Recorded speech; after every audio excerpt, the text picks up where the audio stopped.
At the beginning of the story, we see Poseidon rising out of the ocean. A fisherman nearby gets terrified at the sight of him, but Poseidon doesn't harm him. Instead, he takes on a human form and goes to meet his brother Zeus, the god of lightning and storms. Zeus tells him that someone has stolen his lightning bolt, and because of that, he no longer has control over lightning, even though the sky is still filled with thunderclouds. Zeus suspects that only a god could have done this. Poseidon denies it, reminding him that gods are forbidden from stealing each other's powers. But Zeus argues that while gods can't do it, their children can, and he directly suspects Poseidon's son, Percy Jackson. Hearing this, Poseidon gets angry and warns Zeus to stay away from his son. Zeus gives him a final warning. If the lightning bolt isn't returned within 14 days, the world will face a massive war. In the next scene, we see Percy Jackson inside a swimming pool. Percy is a demigod, the child of a human and a god, but he has no idea about his true identity yet. Still, he shows unusual abilities, like being able to hold his breath underwater for over 7 minutes, which amazes his friend. Later in class, Percy struggles when his teacher asks him a question. The words written on the board seem to shift and rearrange themselves in front of his eyes,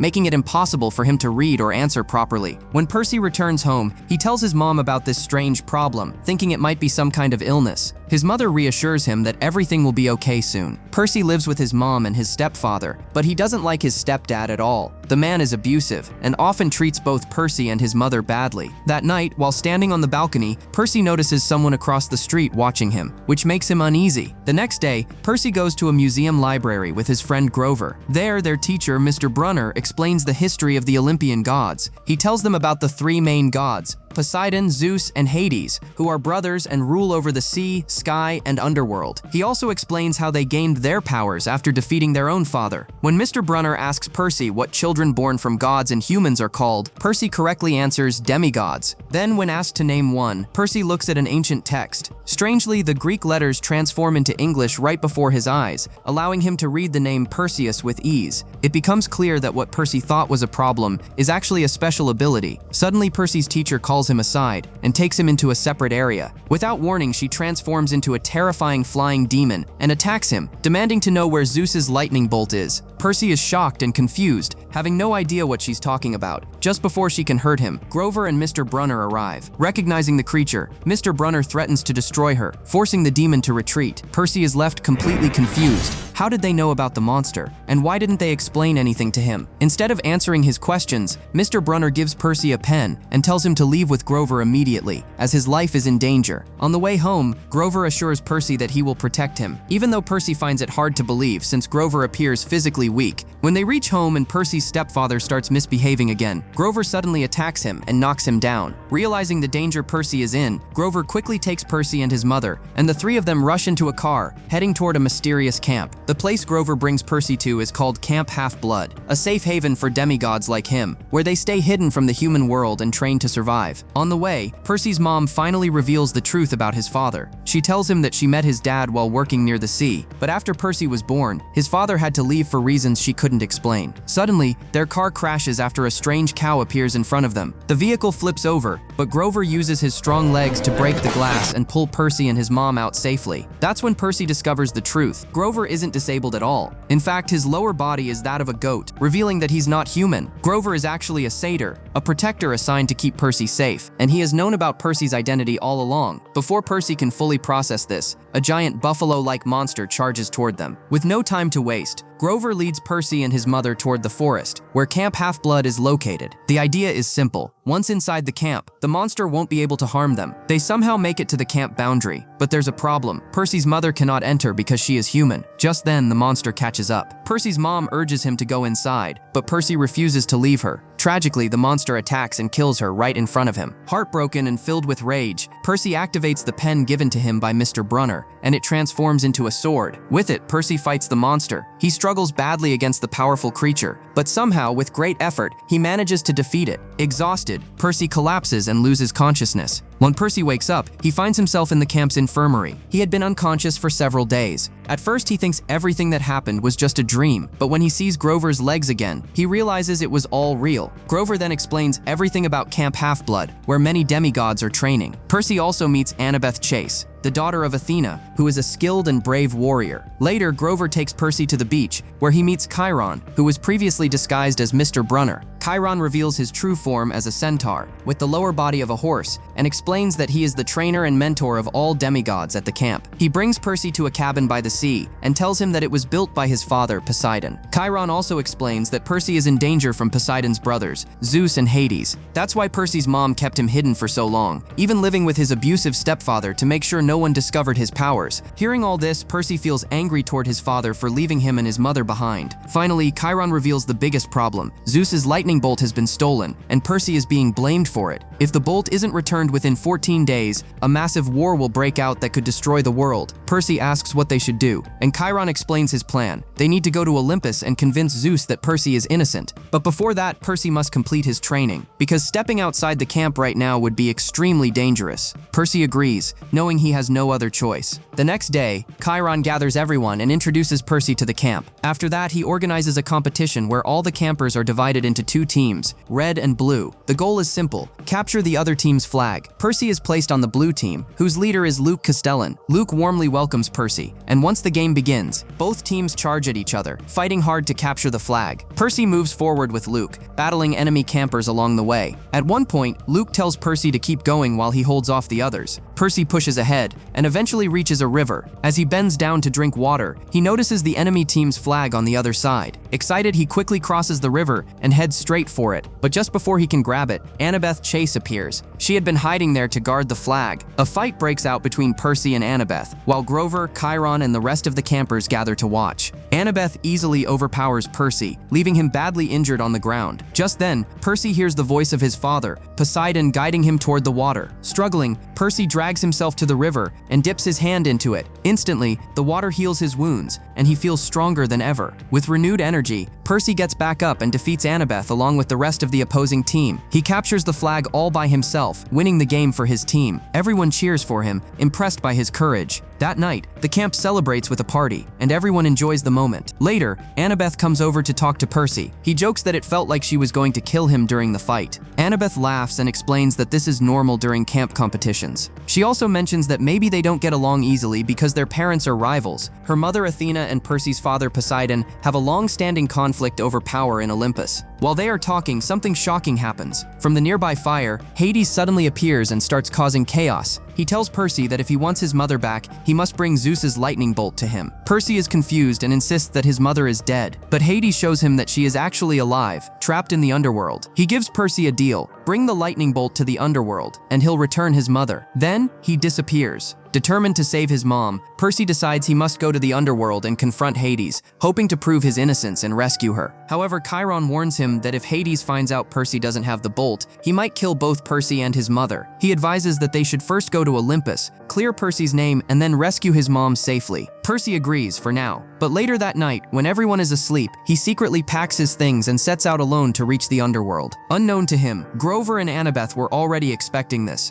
They pack their bags too and decide to join him. Percy tries to stop them, but they insist, and eventually he gives in. Now the three of them face a new problem. They have no idea how to reach the underworld. With no clear path ahead, they decide to seek help from Luke, the leader of Percy's team, whose father is a messenger god and has knowledge of traveling between different worlds. Luke Castellan helps Percy by giving him a pair of flying shoes that once belonged to his father, the messenger god. He explains that Persephone, the wife of Hades, often invites people from the mortal world because she hates being trapped in the underworld. Through her, they can find a way into the underworld. But there's a catch. If they want to come back, they'll need 3 magical pearls. These pearls can instantly transport them to any place they imagine, but without them, they'll be stuck in the underworld forever. Luke gives Percy a magical map that shows the locations of the pearls, explaining that only 3 exist in the world. The first one is located in a statue garden. He also gives Percy a shield for protection. With that, Percy, Annabeth Chase, and Grover set off on their journey. After traveling for a long time, they reach the statue garden and split up to search for the pearl. While searching, Annabeth encounters a frightened woman who warns her that something is coming that will kill them all. At the the same time, Grover finds a statue that looks exactly like his uncle. He notices a familiar mark on its head and realizes the horrifying truth. His uncle was turned into stone by Medusa. That means they are trapped in Medusa's lair, and anyone who looks into her eyes will turn to stone. Grover rushes to warn the others, but by then Medusa has already appeared in front of Annabeth. The frightened woman looks into Medusa's eyes and instantly turns into a statue. Annabeth quickly shuts her eyes to avoid the same fate. Just then, Percy arrives and cleverly uses his phone to look at Medusa's reflection, distracting her without making eye contact. While Medusa searches for him, Grover manages to pull Annabeth away to safety. Soon, Medusa locates Percy, but before she can attack, Annabeth crashes into her with a car, saving Percy. As Medusa picks up Percy's dropped phone, he seizes the moment and attacks from behind, cutting off her head. From Medusa's bracelet, they finally recover the first pearl. Percy then tells the others that the second pearl is located in a museum in Nashville. Knowing the dangers ahead, he decides to carry Medusa's head with them as a weapon. On their way, they stop at a hotel for the night. While Percy is in the swimming pool, he starts hearing his mother's voice, which deeply affects him. Later, when he comes out, he notices that Annabeth has a wound on her hand, and he heals it using his powers. Meanwhile, Grover is in his room with Medusa's head when the hotel manager accidentally sees it and gets terrified. Because of this, they are forced to leave the hotel immediately and continue their journey. By morning, they reach the museum. Inside, they spot the second pearl. It is embedded in a crown on a statue of Athena. Since the museum is crowded during the day, they decide to come back at night. When they return, they find guards cleaning the place. Annabeth quietly takes them out one by one, and Percy uses the flying shoes to grab the second pearl. Just when they think everything is going smoothly,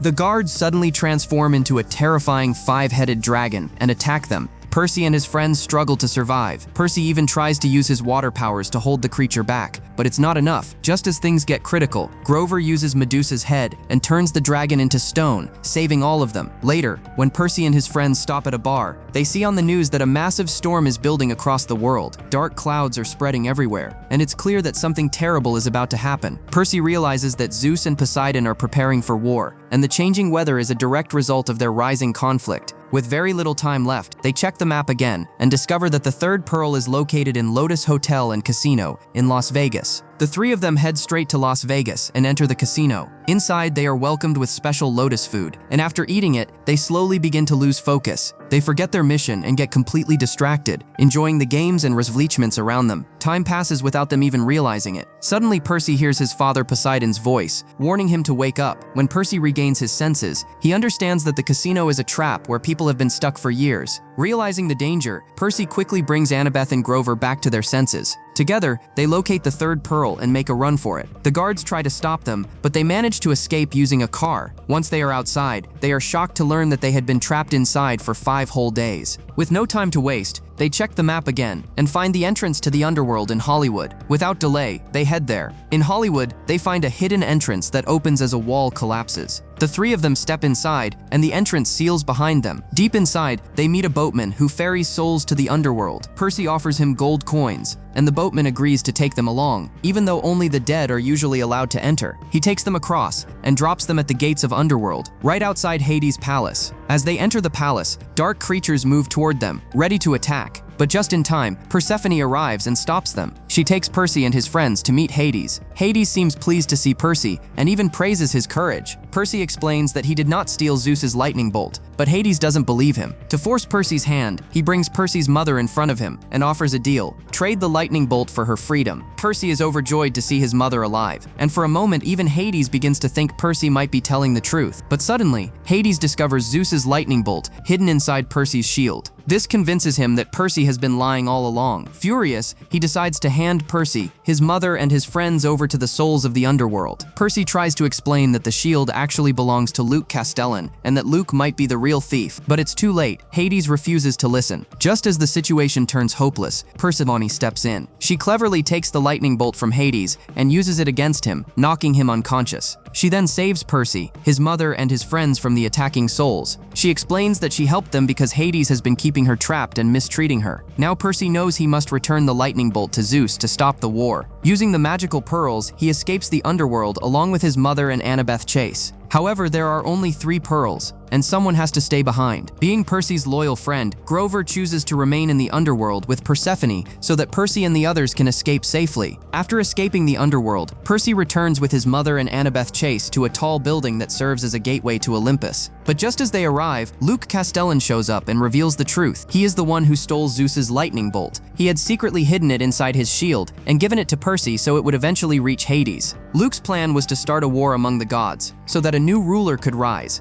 and he wanted that ruler to be himself. A fierce battle breaks out between Percy and Luke. During the fight, Luke manages to take back the lightning bolt and even uses it to attack Percy. But Percy doesn't give up. Using nearby water on the rooftop, he taps into his powers and finally defeats Luke, reclaiming the lightning bolt. With no time to waste, Percy and Annabeth use the magical elevator to reach Olympus. Percy's mother stays behind at the entrance, since she isn't a demigod. Inside, they arrive just in time. Zeus is moments away from declaring war. Percy stops him and returns the lightning bolt, explaining that Luke was the real thief. Annabeth is also happy to reunite with her mother, Athena. Poseidon is proud of Percy, but Percy is still upset with him and doesn't speak at first. With the lightning bolt returned, Zeus calls off the war. Impressed by Percy's bravery, he even agrees to Percy's request to free Grover from the underworld. As the gods begin to leave, Poseidon finally talks to Percy. He praises him, but Percy questions him. Why did he leave him and his mother alone all those years? Poseidon explains that it wasn't by choice. According to Zeus's laws, gods are not allowed to stay with their human families because doing so would make them lose their divine nature over time, even though he couldn't be there physically. Poseidon assures Percy that he was always watching over him. Hearing this, Percy finally understands. He lets go of his anger, and the two share a moment of respect before Percy returns to the mortal world. Back on Earth, Percy says goodbye to his mother and goes back to Camp Half-Blood, where he happily continues his life with Grover and Annabeth. Just as promised, Zeus brings Grover back safely from the underworld.